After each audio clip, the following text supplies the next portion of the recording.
Welcome to the slums. So if you have seen Slumdog Millionaire, this is a very famous alley. This is where they film some of the movie. Dharavi, India's largest slum, and believe it or not, this is where they film parts of the famous box office hit Slumdog Millionaire. But Dharavi is so much more than what's portrayed on screen. It's a hub of resilience, hustle and raw humanity, and has a population of 1 million people, packed into half the size of Central Park. Many people might see slums as a place of poverty and struggle, but today we're peeling back the layers to show you what this extraordinary place is really about. So we're here with Saji doing our tour today. Saji's a real legend. He's actually from Kerala, the same place that my mum was from, so it's very nice we got something in common. He's a local from this area and he's going to be telling us a little bit about what everything's about. So guys, right now we are inside Dharavi. Okay, Dharavi, one of the oldest slum in Mumbai and also one of the largest slum in Asia. Not in size, the population. The total population of Dharavi is approximately more than 1 million. Wow, that's huge. And so this is the size of Central Park. Yeah, it's a half size of Central Park. And there's 1 million people inside. Wow. So guys, in Mumbai you find 2,000 slums. Okay, and almost 39% of Mumbai population live in slums. Yeah. But why Dharavi is one of the unique slums? Because in Dharavi you find small scale industries. More than 10,000 small scale industries.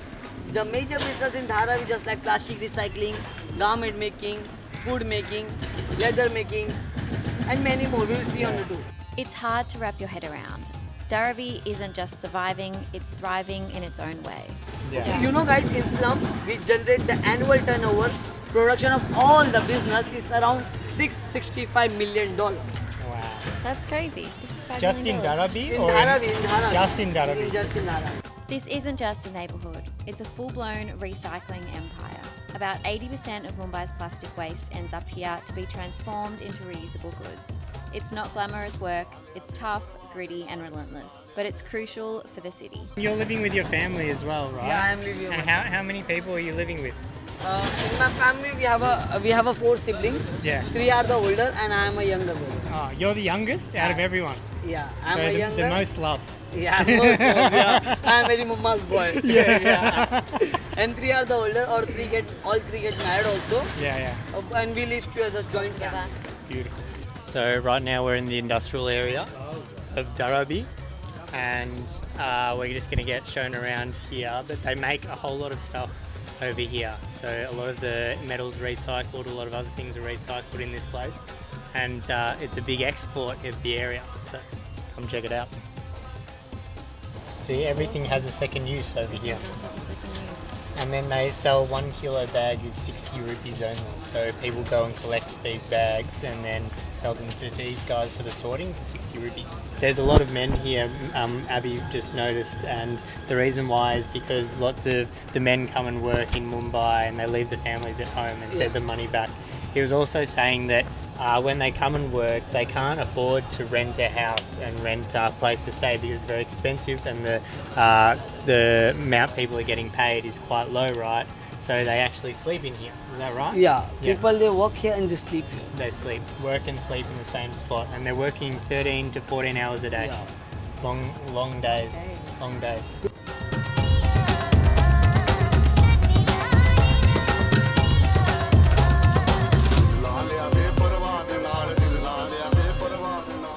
So you probably won't guess what I'm holding. It's not chocolate fudge.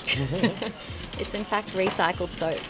So if you can see here that they're actually making the soap from old soap. So they get old soap and then they add it together with other chemicals and particles and recycle it into this, but it's only used for utensils, so plates and cutlery, and they only have it in the slums. You can't find this outside of the slums, and it's 10 rupee per block. 10 rupee per block.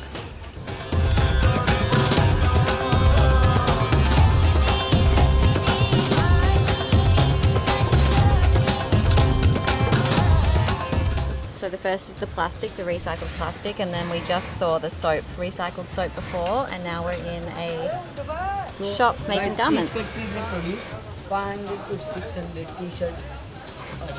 500 to 600 t-shirts a day. Here's the thing, Dharavi's days might be numbered. The government is planning to redevelop this entire area into modern apartments, promising better houses for the residents. On paper, it sounds great, but there's a catch. What happens to the industries, the livelihoods, the spirit of this place? Redevelopment could mean uprooting thousands of families and businesses. The informal economy, the recycling, the pottery, the garment manufacturing might not fit into a shiny new apartment complex.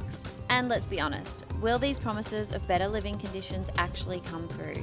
Or will Dharavi's people lose everything that makes this place thrive? That's the big worry. So the workers here, I think, get paid around 300 to 400 rupee per day for their skill, the garment making, and they also pay around 5,000 rupee per month to get fed. Basically, they get 2 meals a day.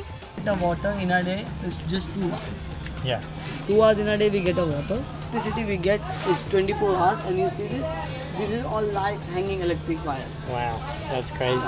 And so, but then are people paying for the electricity? Yeah, we have. You're paying? So every workshop they have a own meter. So for a roughly average, they have to pay 8,000, 6,000, 5,000 rupees. Yeah. How you consuming the unit? Yeah. So And what about the water as well? Water we it get- only comes two 2 hours per hours day. So per then day. how do they all fill up the buckets and fill up So we everything? use these types of container to store the water. Yeah. Okay. So this water only for using, taking shower, Yeah. washing clothes, Yeah. washing utensil. We don't drink these types of water. We store different container to drink water. Okay. And guys, this is a washroom. People they use this washroom to take a shower. Yeah. Because all are the men here, Yeah, so they don't have a shower. yeah. So Yeah. they use this washroom for the taking shower, and go for the latrine. They use public toilet. Okay. Being officially classified as a slum provides residents with certain protections, like access to basic services and eligibility for housing schemes. But it also restricts construction. Residents can only build temporary structures, as solid structures might be seen as permanent and face demolition. This means that Dharavi's landscape is one of improvisation and constant rebuilding, a fragile balance that mirrors the precariousness of its residents' lives. So if you have seen Slumdog Millionaire, this is a very famous alley. This is where they film some of the movie of the kids running down the slum alleyway. So cool.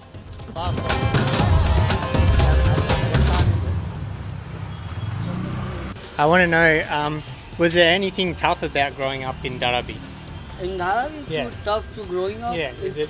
No. No, because you have close community and We have our schools, we Yeah. have our education, good education schools, we have a government schools. Yeah. So government schools, they give education as free of cost. oh yeah, From first grade to 10th grade.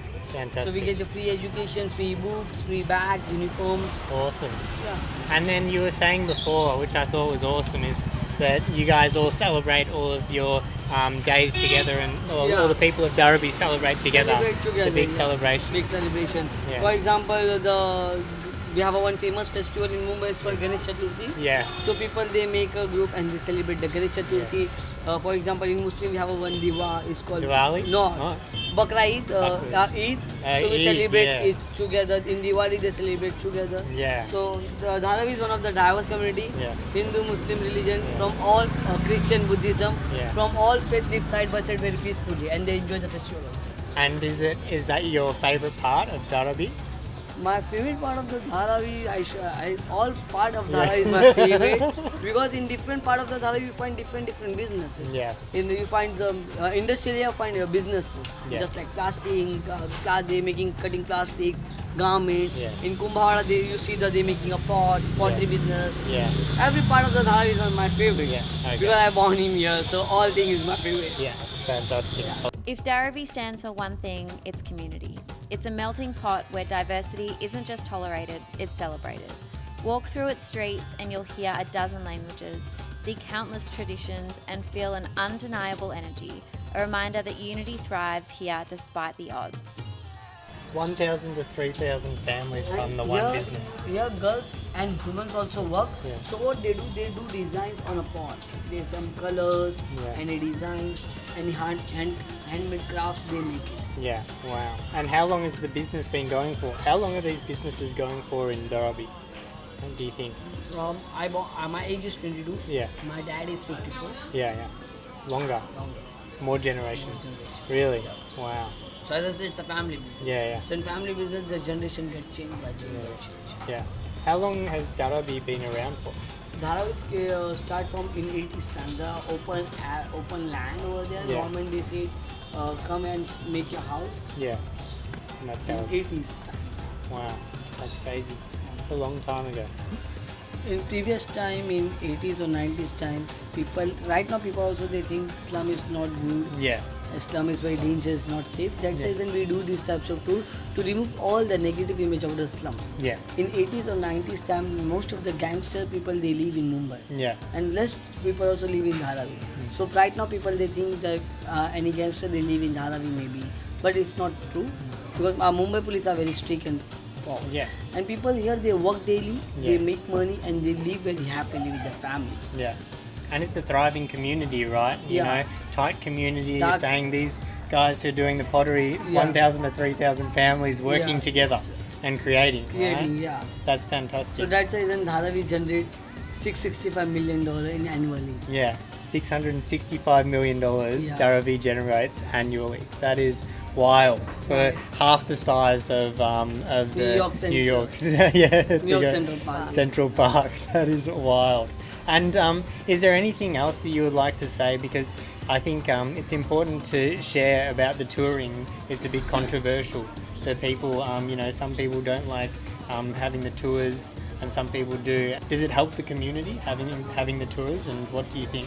We get the tour amounts of the tourism, so we donate to people. Yeah. In the schools, in the classes, Yeah. just So some of So the it's money is a going back to the community. same like this, same as me.